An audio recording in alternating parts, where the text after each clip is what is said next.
Hey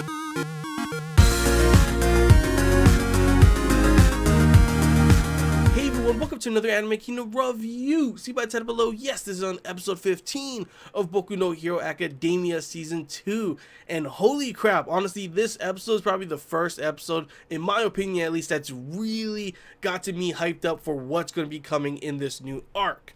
Lots of build up, lots of things that we pretty much got in this episode. First off being the whole thing with Izuku's his progress in his training is finally coming to fruition. We see that he's finally able to use his powers, he finally knows how to use his powers without pretty much damaging himself. And we actually get to see a pretty cool scene with him and Gran Torino, going at it, and him actually being able to not necessarily land a direct hit on him, but get a cut on his face. Plus Gran Torino pretty much said that this was the first time that he's ever had to, dodge someone seriously in quite a while. So that's pretty damn hyped up. I cannot wait to see him use his, Izuku use his powers now that he's going to be going against an opponent that we've seen before in the last season, Nomu. Sure, it's not the same Nomu, but it is one of these crazy creatures, these crazy, no longer humans really, with multiple quirks in them. And we get a little bit of insight on that as they pretty much describe how these people are made.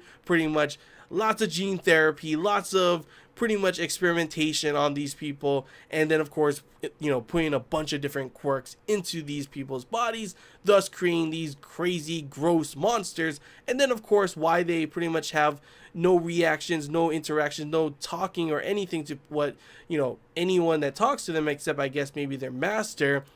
And that is because pretty much because of all these quirks, it puts a huge strain on the brain, and pretty much they're pretty much walking.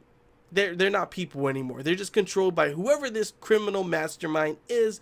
And they explain a little bit more on that too, which is honestly, I'm pretty damn hyped to learn more about. Unfortunately, I did see in the forums that a lot of people were saying that we're probably not going to get to see who the criminal mastermind is in this season. So hopefully, I've already enjoyed this whole season, so hopefully it continues to be awesome as it has been. And hopefully we get a third season after and we can learn more about whoever the hell this criminal mastermind is, considering we do see that it is someone that All Might knows, and it literally pissed him off so much that he literally, for some reason, turned his power on, even though he could just been mad and held his fizz, but he went full on his All Might form and was just like, he's back, huh? So it's obviously a he. Not too sure who it is. Maybe someone close to one of his friends from before, maybe someone that he knew, like maybe a friend of his master. I don't know. It could honestly be anyone. Maybe it's his master. Who the heck knows, honestly? But it's someone that he's met before and someone that he's literally pissed off and cannot believe,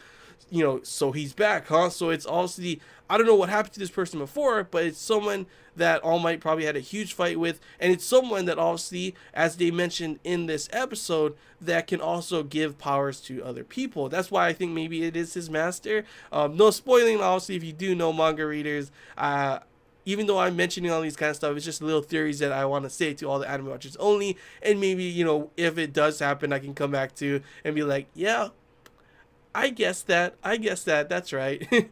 But pretty much, honestly, it's like what they said is pretty much that normally, even if they wanted to put all those quirks into that person's body, it wouldn't be possible unless someone that is able to give their powers, which, for example, One for All is just like that power. So it's someone that has a power, a quirk that's able to give other people's quirks, So I'm definitely excited to see, learn more about this person. Maybe we may not see them, maybe we won't learn a lot about them, but the more we learn about whoever this criminal mastermind is, it's really got me interested, because I was already interested before the whole thing of why he's creating this hero, these league of villains with Shigaraki and everything. And we see Shigaraki in this episode as well, and it's pretty interesting to see the dynamic between him and Stain, as they pretty much both have the same goals, kind of wanting to destroy the current generation of heroes, but for different reasons. Obviously Stain wants to do it because he thinks that heroes are just, they want money, they're corrupt and all that kind of stuff,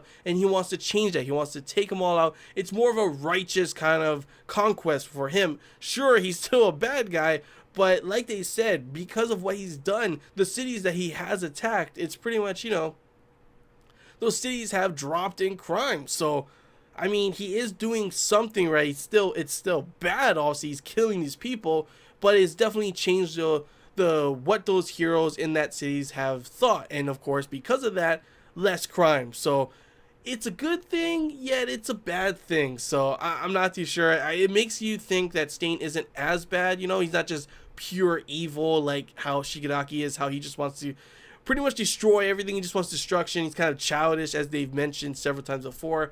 So there, you see the differences between them, and you do see that in this episode as he sends out a bunch of those Nomus out. There's like one flying one super huge one, and then I forget what the other one looked like, but literally 3 of those. How much of those do they have? Because they are super strong, obviously, that a lot of heroes cannot take. I wonder if they have different powers as well, considering that one Nomu was made specifically to fight All Might. I wonder if these other ones have different types of quirks, which we will probably see in the next episode, but I can't wait to see how Izuku will match up against those guys, because that's probably going to be pretty damn hyped up, honestly.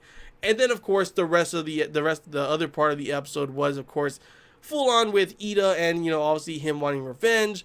That one guy telling him that you shouldn't be doing that kind of thing, but he understands and everything.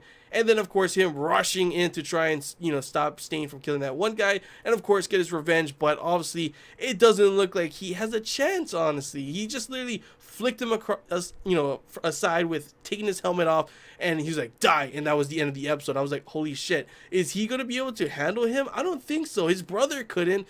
All these professional heroes couldn't. So I'm wondering how Ida's going to be able to match up against this guy, or is someone going to be able to come here and save him? Maybe Gran Torino, as we saw.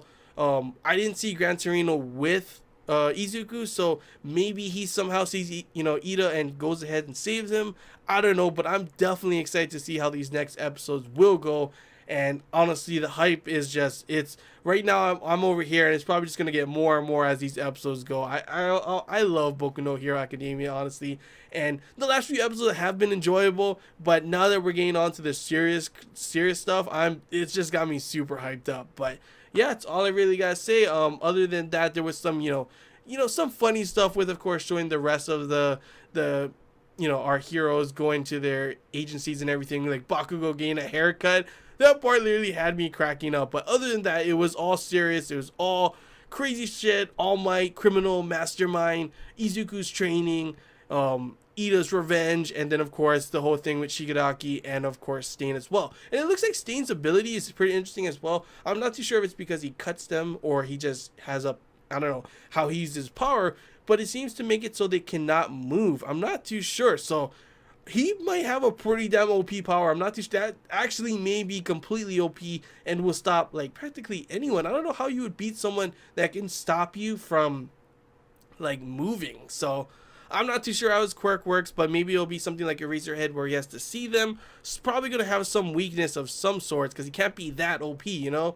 But definitely excited to see how the next episodes will go. But yeah, that's all I gotta say, guys. Hope you enjoyed this Anime Kingdom review. If you have any questions, feel free to comment below. If there's anything I missed and you want to talk about, comment below as well. And if you did enjoy, leave a like. If you haven't already, feel free to subscribe for more content. And as always, guys, I want to hear your guys' thoughts. How do you feel about this episode? Good, bad, whatever you guys want to say. And yeah, until next time, guys. See ya.